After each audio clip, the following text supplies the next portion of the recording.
In 2009, a shocking crime occurred in Monrovia, Los Angeles. The victim was 31-year-old actress Fei Lixue, known for her brief appearance in the Fast and Furious series. By the time the police arrived, she had already passed away. Her body showed signs of severe injuries, including cuts, burns, and possible bite marks. There were over 300 injuries in total. This case raised a lot of questions, and everyone wondered, who could have done this? And why? Step into T.C channel, where every brain-bending mystery unfolds, one clue at a time. Don't just watch, subscribe now and challenge yourself to crack the case.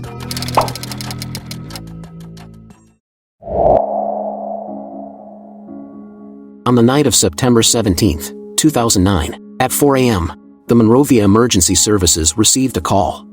The caller, James Landon, reported that his girlfriend had been attacked, was covered in blood, and in critical condition. After confirming the location, a medical team was dispatched by helicopter. But as they neared the scene, they began to feel something wasn't right.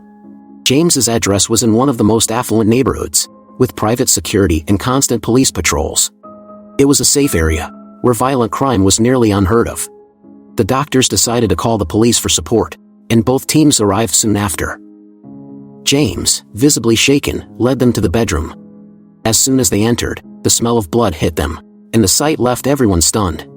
There, they found a woman lying on the sofa, her body marked with numerous injuries, including cuts, burns, and what looked like bite marks. Blood was splattered across the sheets, the walls, and the floor. The doctors immediately began trying to save her, while the police questioned James about the events. The police learned that the woman's name was Fei Lixue, a 32-year-old Chinese Singaporean actress. She had appeared in a few niche films, but also had small roles in mainstream movies, including The Fast and the Furious, and Rush Hour 2. James explained that on the day of the incident, he had gone out with some friends to play cricket. When he got back home, he was feeling sore from overexertion. So, he took some painkillers and fell asleep. Before dozing off, he noticed his girlfriend in a tank top and shorts, saying she was going for a run. He didn't think much of it, exchanged a few words, and went to bed. Sometime later, James woke up to loud noises coming from his girlfriend. When he looked, she was covered in blood, saying she had been attacked outside. He rushed to help her to the couch, and tried to treat her wounds with a first aid kit. But the bleeding wouldn't stop, so he quickly called for emergency assistance. After hearing James' version of events, the police noticed the bloodstains and torn clothes near the couch, which seemed off. Simply treating injuries shouldn't have caused such damage to her clothes. The doctor emerged from the room, shook his head in sorrow, and patted James on the shoulder, trying to offer some comfort. James immediately became serious, then covered his face and started crying uncontrollably. At this point, the case shifted from an assault to a potential murder investigation. The police began a thorough examination of the scene.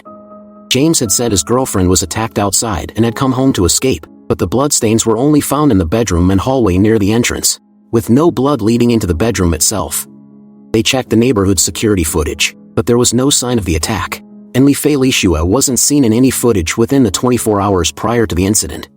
The doctor found 320 wounds on her body, and if she had been attacked outside, she would have run or screamed for help immediately, not waited until she had so many injuries. That's when the police began to suspect that James might have staged the entire situation. At that moment, the police noticed a painting on the wall. It showed an angel, but there was something unsettling about it. The expression on the angel's face wasn't serene, it was intense, almost angry, giving off a strange and uncomfortable feeling. Upon closer inspection, they noticed a symbol hidden in the artwork, which turned out to be linked to a notorious local group in Los Angeles. This discovery raised new suspicions. It seemed the case was far more complicated than they initially thought. The police decided to question James again, hoping to uncover more details about what had happened that night. James, however, stuck to his story, claiming he had been asleep and had no idea what had occurred. As his story seemed less convincing, the police pressed him further, especially about his connection to the group. But James remained tight-lipped, refusing to answer their questions.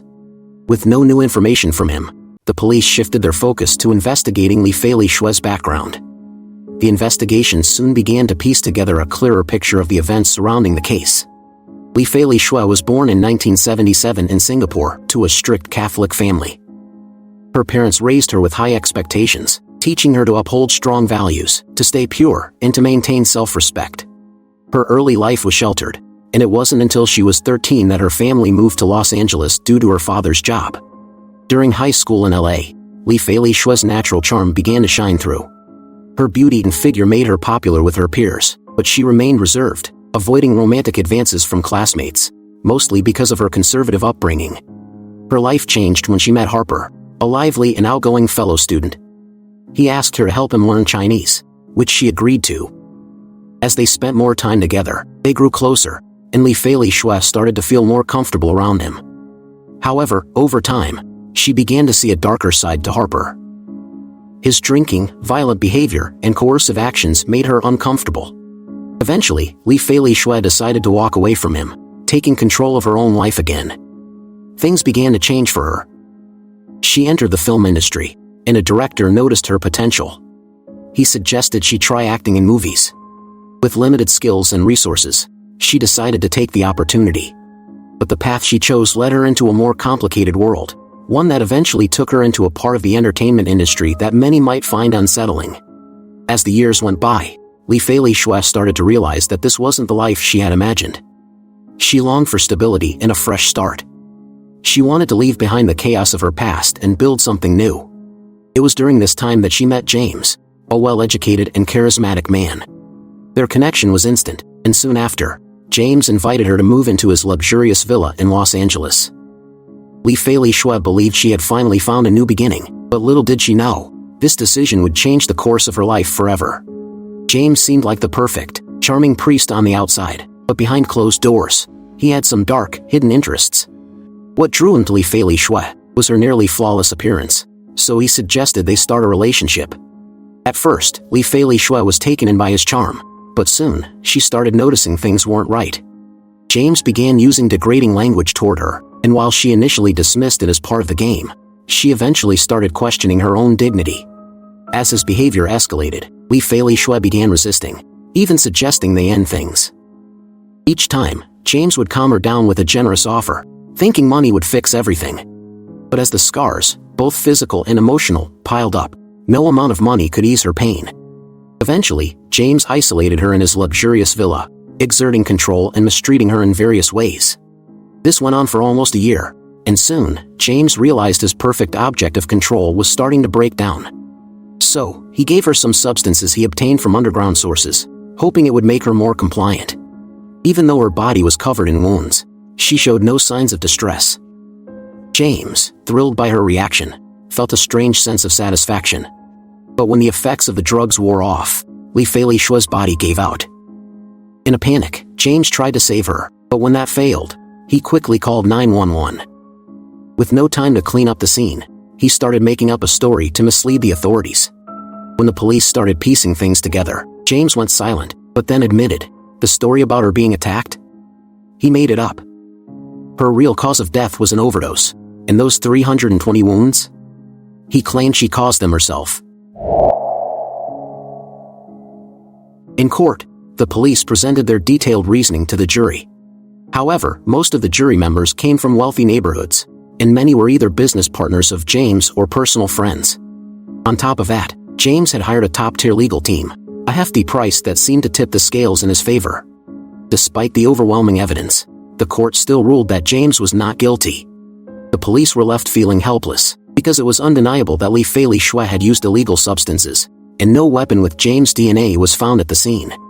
In this case, the true culprit was obviously James, yet he never admitted to the crime.